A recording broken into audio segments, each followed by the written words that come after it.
Baik, perkenalkan, saya Athena Reskiana dari 23 PIAUD 1 akan menjelaskan karakteristik perkembangan anak usia dini pada mata kuliah Konsep Dasar Pendidikan Anak Usia Dini.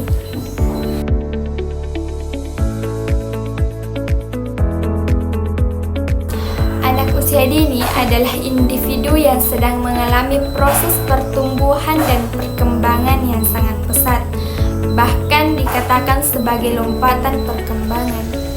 Anak usia dini memiliki rentang usia yang sangat berharga dibandingkan dengan usia-usia selanjutnya karena perkembangan kecerdasan yang akan sangat luar biasa.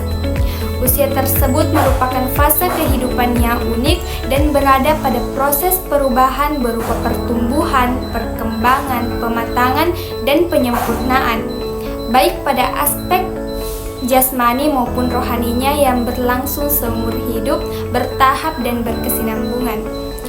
Anak usia dini sering juga disebut dengan anak prasekolah, memiliki masa peka dalam perkembangannya dan terjadi pematangan fungsi-fungsi fisik dan psikis yang akan siap merespon berbagai rangsangan dari lingkungannya. Masa ini merupakan saat yang paling tepat untuk meletakkan dasar pertama dan utama dalam mengembangkan berbagai potensi dan kemampuan fisik, kognitif, bahasa, seni, dan kemandirian. Di sini saya akan membahas 3 poin utama. Yang pertama, karakteristik perkembangan anak usia dini. Yang pertama adalah karakteristik anak menurut beberapa pendapat. Yang pertama adalah unik, yaitu sifat anak berbeda satu sama lain. Anak memiliki bawaan, minat, kapasitas, serta latar belakang masing-masing. Yang kedua, anak bersifat egosentris, yaitu anak lebih cenderung melihat dan memahami segala sesuatu dari sudut pandang kepentingan sendiri. Bagi anak, sesuatu itu penting sepanjang hal tersebut terkait dengan dirinya. Yang ketiga adalah aktif dan energi, yaitu anak lazimnya senang melakukan aktivitas. Selama terjaga dalam tidurnya, anak seolah-olah tidak pernah merasa bosan dan tidak pernah berhenti dari aktivitas. Terlebih lagi kalau anak dihadapkan pada suatu kegiatan yang baru dan menantang. Selanjutnya adalah rasa ingin tahu yang kuat dan antusias terhadap hal banyak, yaitu anak cenderung memperhatikan dan membicarakan serta mempertanyakan berbagai hal yang sempat dilihat, didengar, terutama terhadap hal-hal baru. Yang kelima adalah anak bersifat eksploratif dan berjiwa petualang, yaitu anak terdorong oleh rasa ingin tahu yang kuat dan senang menjelajah, mencoba, dan mempelajari hal baru. Yang keenam adalah spontan, yaitu perilaku yang ditampilkan anak umumnya relatif asli dan tidak ditutup-tutupi, sehingga merefleksikan apa yang ada dalam perasaan dan pikirannya. Yang ketujuh adalah senang dan kaya akan fantasi, yaitu anak senang dalam hal-hal imajinatif. Anak senang dengan cerita-cerita hayalan yang disampaikan oleh orang lain, tetapi ia juga berimajinasi lebih atas apa yang dilihatnya. Berikutnya adalah bergairah untuk belajar dan banyak belajar dari pengalaman, yaitu anak senang melakukan berbagai aktivitas yang menyebabkan terjadinya perubahan tingkah laku dan pada dirinya sendiri. Poin yang kedua adalah faktor yang mempengaruhi perkembangan anak usia dini. Setiap anak memiliki kecepatan perkembangan yang berbeda-beda. Ada anak yang lebih cepat bisa berbicara daripada berjalan. Perbedaan kemampuan pada masing-masing anak dipengaruhi oleh 2 faktor, yaitu faktor internal dan faktor eksternal. Faktor internal, perkembangan dipengaruhi oleh faktor yang berasal dari diri anak sendiri sejak anak berada dalam kandungan, misalnya seperti faktor bawaan atau gen. Setiap anak dilahirkan dengan membawa faktor keturunan yang diwariskan oleh kedua orang tuanya yang bersifat fisik dan non-fisik. Adapun faktor keturunan yang bersifat fisik bisa bersifat normal maupun patologik. faktor gen fisik yang normal seperti warna dan bentuk rambut, warna kulit, dan lain sebagainya. Sedangkan salah satu contoh dari faktor patologik yang mungkin mempengaruhi perkembangan anak misalnya thalassemia. Temperamen sebagai faktor keturunan yang bersifat non-fisik juga dapat mempengaruhi perkembangan anak usia dini. Selanjutnya adalah kondisi kehamilan dan persalinan. Selain itu, kondisi janin semasa kehamilan juga akan mempengaruhi perkembangan anak.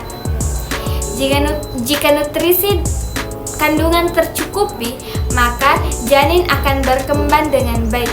Sebaliknya, jika gizi yang diterima selama dalam kandungan tidak tercukupi, maka janin akan mengalami hambatan proses perkembangan dalam kandungan. Proses kelahiran seperti lahir dengan berat badan rendah, kekurangan oksigen, bayi tidak menangis saat dilahirkan, lahir prematur. Selain gizi yang diterima ibu semasa kehamilan, konsumsi obat yang tidak sesuai anjuran dokter juga akan mempengaruhi perkembangan anak usia dini, terutama pada saat berada dalam kandungan. Berikutnya adalah faktor eksternal. Perkembangan dipengaruhi oleh faktor yang berasal dari luar diri anak, seperti berasal dari lingkungan tempat tinggalnya. Salah satunya adalah faktor ekologi, mulai dari terjadinya pembuahan di kandungan, pengaruh lingkungan dari keluarga, rumah, komunitas, dan masyarakat mempengaruhi semua aspek dalam perkembangan. Beberapa contoh dari faktor ekologi yang kuat adalah tingkat penghasilan, tercukupinya makanan dan tempat berlindung, praktik dan nilai budaya, kesehatan dan nutrisi, adanya perawatan untuk ibu dan anak sebelum dan sesudah kelahiran, tingkat pendidikan keluarga. Tingkat pendidikan ibu adalah prediktor utama pencapaian anak di sekolah. Kewajiban dan tanggung jawab sebelum dan sesudah kelahiran bayi, komunitas keluarga, dan cara membesarkan anak serta kadar stres keluarga. Yang kedua adalah faktor atau peran gender. Pada awal kehidupan anak mempelajari peran gender yang berlaku di dalam budaya mereka. Masing-masing anak perempuan dan laki-laki mengembangkan perilaku serta sikap dan komitmen yang didefinisikan langsung atau tidak langsung. Berbagai atribut perempuan atau laki-laki, terlebih tiap anak memainkan peran gender mereka sesuai dengan pengalaman sehari-hari. Perasaan anak mengenai maskulinitas dan feminitas akan dipengaruhi oleh teman bermain mereka, serta kesempatan bermain, mainan jenis tontonan televisi, dan terutama orang dewasa sebagai panutan, baik itu keluarga, tetangga, maupun guru. Poin ketiga adalah aspek perkembangan anak usia dini.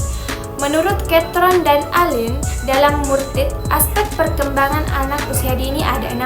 Yang pertama adalah kesadaran personal. Permainan kreatif memungkinkan perkembangan kesadaran personal bermain, mendukung anak untuk tumbuh secara mandiri dan memiliki kontrol atas lingkungannya.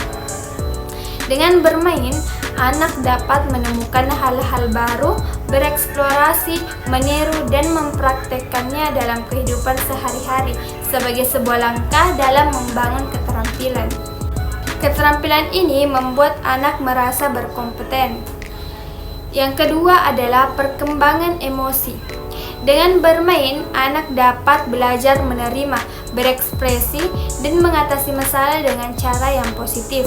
Bermain memberikan kesempatan pada anak untuk mengenal diri mereka sendiri dan untuk membangun pola perilaku yang memuaskan dalam kehidupan.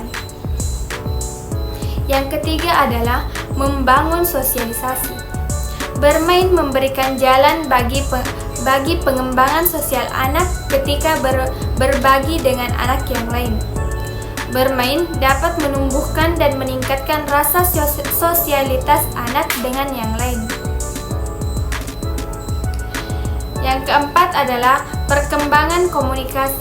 Bermain juga adalah alat yang paling kuat untuk melatih kemampuan berbahasa anak.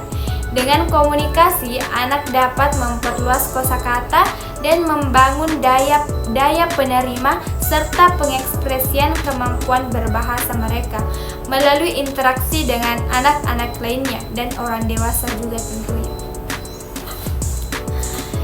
Yang kelima adalah pengembangan kognitif. Bermain dapat mempengaruhi kebutuhan anak untuk secara aktif terlibat dalam lingkungan, untuk bermain dan bekerja dalam menghasilkan suatu karya, serta untuk memenuhi tugas-tugas perkembangan kognitif lainnya. Selama bermain, anak menerima pengalaman baru atau memanipulasi bahasa dan alat, berinteraksi dengan orang lain, dan mulai merasakan dunia mereka. Yang terakhir adalah pengembangan keterampilan atau kemampuan motorik, kesempatan yang luas untuk bergerak dan mengambil, dan pengalaman belajar untuk menemukan aktivitas sensorik motorik yang meliputi penggunaan otot besar dan kecil, memungkinkan perkembangan kemampuan motorik anak.